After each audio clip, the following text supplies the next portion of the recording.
अधिष्ठान का बहुत ही बड़ा महत्व हर एक हमारे व्यक्ति के जीवन में है। हमारा संकल्प, हमारा विचार, हमारा अधिष्ठान वही हमें सफलता की ओर ले जाता है, बड़ा हमारा कल्याण करता है, बड़ा हमारा मंगल करता है। हम हर इतवार के दिन सर्वोदय महाबुद्ध विहार में बड़े निष्ठा से, बड़े श्रद्धा से अपने अपने घर से यहाँ पर इकट्ठे आकर जो सामुदायिक ध्यान भावना में बैठते हैं, ये बड़ा ही सुखदायी, बड़ा ही कल्याणकारक है। क्योंकि जब हम अपने घर से निकलते हैं, एक दिन पहले ही हम नियोजन करते हैं कि नहीं, किसी तरह कल मुझे रविवार के दिन सुबह 9:30 बजे जाना है बिहार में, और बिहार में जाकर मेरा कर्तव्य मुझे निभाना है। मुझे वहाँ जाकर पंचशील लेनी है, धम्म का स्मरण करना है, त्रिरत्न का स्मरण करना है।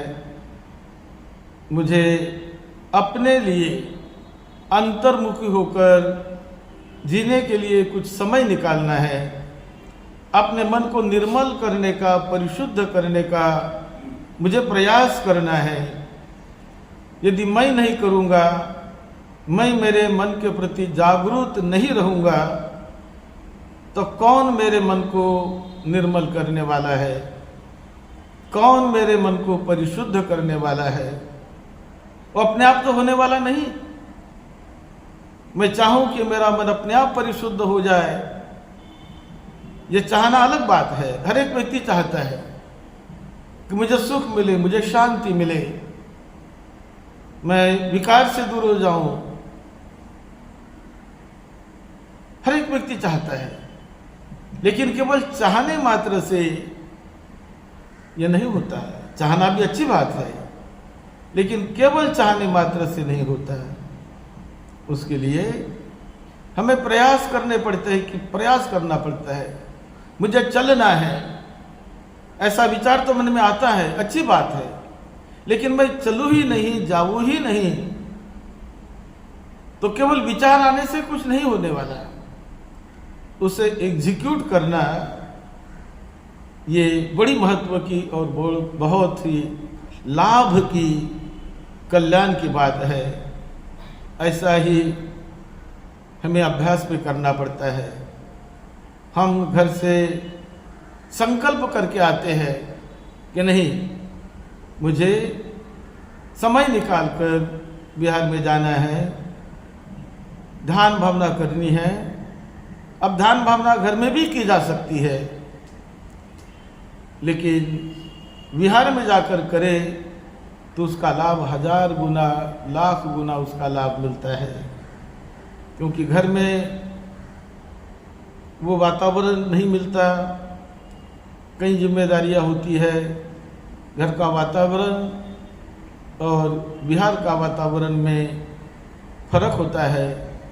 उसी प्रकार जब हम बिहार में जाते हैं और जाकर सभी के साथ मिलकर, इकट्ठे मिलकर जब हम सामूहिक ढंग से अभ्यास करते हैं, ध्यान करते हैं, तो उसका बहुत बहुत लाभ होता है। हमें एक दूसरे से ऊर्जा मिलती है, एक दूसरे से प्रेरणा मिलती है, और हमारा अभ्यास बहुत जल्दी ही अच्छा गति लेने लगता है।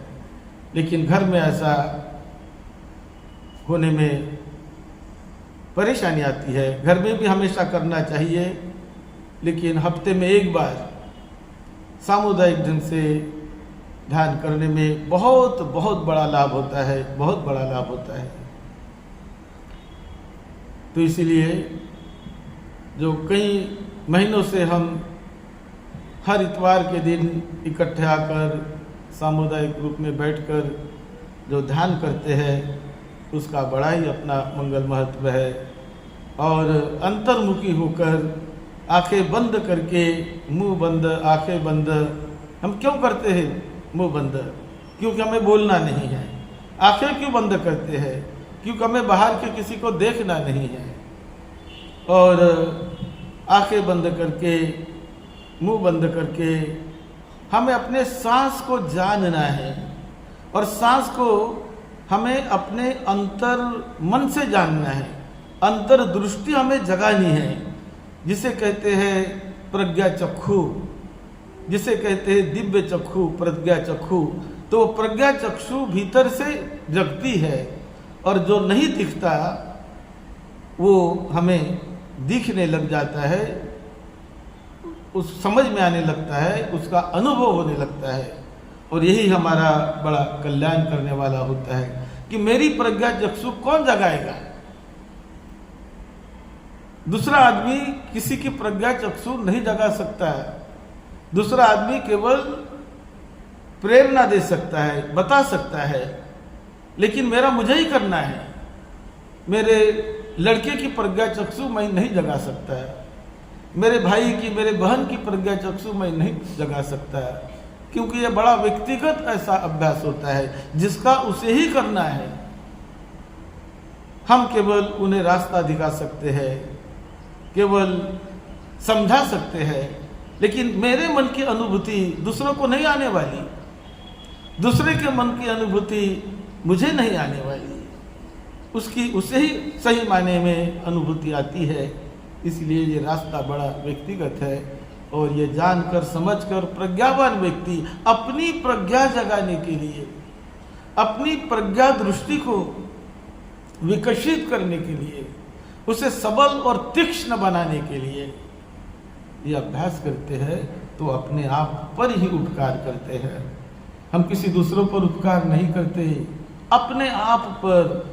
मेरे मन को मुझे निर्मल बनाना है, मेरे मन को मुझे प्रज्ञा दृष्टिवान बनाना है, चक्षुवान बनाना है। वो चक्षु मेरी अंतर चक्षु खुल जाए, सत्य को जानने लगे, मन को जानने लगे, मन के स्वभाव को जानने लगे, सांस के आने जाने को जानने लगे, सांस के स्पर्श को जानने लगे। और उसके आगे जाकर हम सब ध्यान भावना करने वाले लोग जानते हैं कि भीतर, इस शरीर के भीतर इलेक्ट्रोमैग्नेटिक क्रिया प्रक्रियाएं, एक्शन रिएक्शन प्रति क्षण चलते रहती है। वो संवेदनाओं के रूप में, वेदनाओं के रूप में हर क्षण हर पल यहाँ शरीर के भीतर कुछ न कुछ संवेदनाएं होते ही रहती है। ऐसा एक भी पल नहीं कि जिस पल में संवेदना न हो, हर पल हर क्षण होती रहती है। लेकिन सामान्य आदमी उसे नहीं देख पाता, नहीं जान पाता। क्यों नहीं जान पाता? कि उनका मन उतना तीक्ष्ण नहीं हुआ, शुष्क नहीं हुआ, वो अंतर प्रज्ञा नहीं जगी, वो दृष्टि नहीं जगी कि वो उसको जान सके, समझ सके। लेकिन अभ्यास करते करते हर एक सामान्य व्यक्ति जानने लग जाता है, हर एक उपासक जानने लगता है, हर एक उपासिका, हर एक उपासक उपासिका, हर एक व्यक्ति जानने लगता है। क्योंकि कोई कल्पना नहीं, कोई किताब की बात नहीं, किसी ने बताया इसीलिए नहीं, ये हो रहा है, मेरे शरीर में हो रहा है। मेरे शरीर में जो life energy, energy flow, flow of life, flow of energy मेरे शरीर में प्रति पल प्रति क्षण जल रही है, काम कर रही है, प्रभावित है, वो एक्टिव है, और उसकी हर प्रकार से क्रिया प्रक्रिया शरीर में चल ही रही है। तो उसे इस मांस की आंखों से हम नहीं देख सकते, ये आंखें नहीं देख सकती, नहीं जान सकती। उसे बौद्धिक स्तर पर हम कल्पना कर सकते हैं, लेकिन कल्पना अलग बात है, वो भी भटकाने का रास्ता है। क्योंकि कल्पना में डूब गए तो कल्पना करते रह जाओगे, सत्य से दूर रह जाओगे।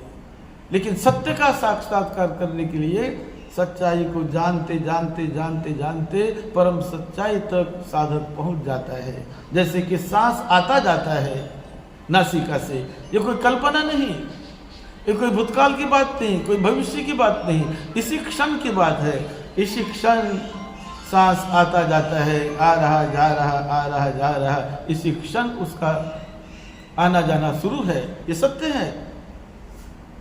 और वो सत्य को अपने मन से जानते जानते हमारा मन सुपर कॉन्शियस बन जाता है, कॉन्शियस बन जाता है, सुपर कॉन्शियस बन जाता है। और फिर उसके भीतर जाकर सांस को छोड़ देते हैं बाद में। और सांस से भी, सांस तो बहुत बड़ी एक्टिविटी है, बहुत बड़ी क्रिया है। तो फिर उसे छोड़कर जो सूक्ष्मतर संवेदनाएं शरीर में होती है, सुखद संवेदनाएं, दुखद संवेदनाएं, असुखद, असुखद, अदुखद संवेदनाएं, उनको जानना, उनको समझना और उनको पेसिफाई करना, उनको जानना, उसमें प्रज्ञा जगाना। और प्रज्ञा जगाते जगाते वो ज्ञान जगाना कि ये अनित्य है, मेरा नहीं, मैं नहीं, बदलने वाली है, ये परिवर्तन होने वाली है, ये उसका साक्षात्कार, परिवर्तन के सत्य का साक्षात्कार, संवेदनाओं के वास्तविकता का साक्षात्कार, मन में जागने वाले कई प्रकार के विचारों का वास्तविक साक्षात्कार। यह अभ्यास करते करते आपके समझ में आने लगेगा कि ये मन में कई प्रकार के विचार आते जाते रहते हैं। तो आएंगे ही, उसका स्वभाव है वो। लेकिन साधक उन विचारों को देखता है कि नहीं, वो विचार आ रहे जा रहे, आ रहे जा रहे, ये मन अपना काम कर रहा है। लेकिन उसके भी ऊपर उठकर मैं उन्हें अनित्य भाव से देखूं। वो मेरे नहीं है, मैं नहीं है, वो बदलने वाले हैं, बदल जाएंगे, बदलने वाले हैं, उसके प्रति कोई लगाव नहीं, कोई चिपकाव नहीं, ऐसा भाव मन में रख कर उसे मैं देखूं। ऐसे देखते देखते ये अभ्यास आगे बढ़ जाएगा और बढ़ते बढ़ते वो अंदर से प्रीति आने लगेगी, सुख आने लगेगा।